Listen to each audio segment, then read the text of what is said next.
நம்ம நடிகர் விஜய் அவர்கள் தமிழக வெற்றி கழகத்தினுடைய செயல்வீரர் கூட்டத்தை ஒரு மாதிரி சிறப்பாக நடத்தி முடிச்சிருக்கிறாரு. 2026 நடக்க போகிறது சட்டமன்ற தேர்தலில் ஜனநாயக போர் அப்படின்னு தெளிவாக சொல்லியிருக்கிறாரு. ஏற்கனவே அவரோட ஜனநாயகன் படமே பிரச்சனையில் இருக்குது. இப்போ அடுத்து ஜனநாயக போர் ஆரம்பிச்சிருக்கிறாரு.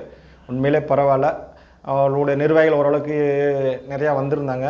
ஆனால் நம்ம அண்ணன் ஆதவ அர்ஜுன் பேசுகிறப்ப மட்டும் கிட்டத்தட்ட நாங்கள் இது வரைக்கும் 3 லட்சம் நிர்வாகிகள் போட்டிருக்கோம் அப்படிங்கிற மாதிரி சொல்லியிருக்கிறாரு. 3 லட்சம் நிர்வாகிகள் எப்படி போடுவாங்கன்னு தெரியல, சொல்லியிருக்கிறாரு. பரவாயில்ல.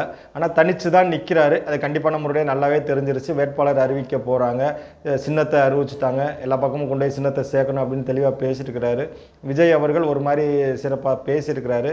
ஆனால் இது எந்த அளவுக்கு அவங்களுக்கு 2026 தேர்தலில் கை கொடுக்கும் அப்படிங்கிறது நமக்கு முழுமையாக தெரியல. ஏன்னா 2005 கேப்டன் விஜயகாந்த் அவர்கள் கூட்டம் ஆரம்பிச்சப்போ மிக பிரம்மாண்டமான முறையில் கூட்டம் வந்துருந்துச்சு மதுரையில். அதை அடுத்து 2006 தேர்தலில் நல்ல ஒரு 8.5% ஓட்டு வாங்கி ஒரு இடத்துல ஜெயிச்சார். நல்ல ஒரு நல்லா எதிர்பார்க்குற இடத்துல தான் இருந்தார். கண்டிப்பாக நல்ல ஒரு 3வது பெரிய கட்சியாக தான் தமிழகத்தில் வந்தார்.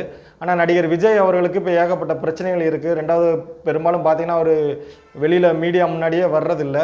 ஆனால் இது மக்களுக்கு எப்படி போய் எடுத்துக்கிடுவாங்க, அவங்களுக்கு எப்படி ஓட்டு சதவீதம் விழுக போகுது, என்ன பண்ண போகிறாங்க அப்படிங்கிற நமக்கு முழுமையாக தெரியல. ஆனால் கண்டிப்பாக எப்படியும் ஒரு 10% நாம் தமிழர் கட்சியை விட அதிகமான ஓட்டு சதவீதம் தான் வாங்க போகிறாரு. அது நமக்கு நல்லாவே தெரியுது. ஆனால் இது வெற்றியை பெரும் வெற்றியை கொடுக்குமா அப்படின்னு யோசிச்சு பார்த்தாங்கன்னா என்னோட கணிப்பு கம்மி தான். ஏன்னா அவருக்கு ஓட்டு சதவீதம் இருக்குது, அதில் ஒன்றும் மாற்றுக்கருத்தே கிடையாது.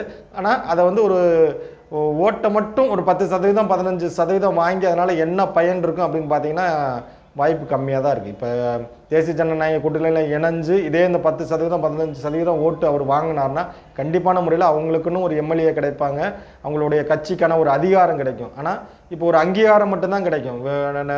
தமிழக வெற்றி கழகம் 2026 சட்டமன்ற தேர்தலில் இவ்வளோ ஓட்டு சதவீதம் வாங்கினாங்க அப்படிங்கிற ஒரு அங்கீகாரம் கிடைக்கும். ஆனால் அடுத்த 5 வருஷத்துக்கு அந்த அங்கீகாரத்தை வச்சு என்ன பண்ண முடியும்னு பார்த்தீங்கன்னா ஒன்றுமே பண்ண முடியாது. அரசியலில் எப்பயுமே அதிகாரம் வேண்டும். அதிகாரம் இருந்தால் தான் அவங்க நினைக்கிறத செய்ய முடியும்.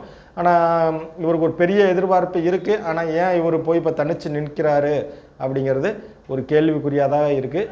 இருந்தாலும் தனித்து நிற்கிறாரு. அவருடைய முயற்சியை பாராட்டுவோம். அரசியலில் என்ன வேண்டுமானாலும் நடக்கலாம், அது எப்பொழுது வேண்டுமானாலும் நடக்கலாம்.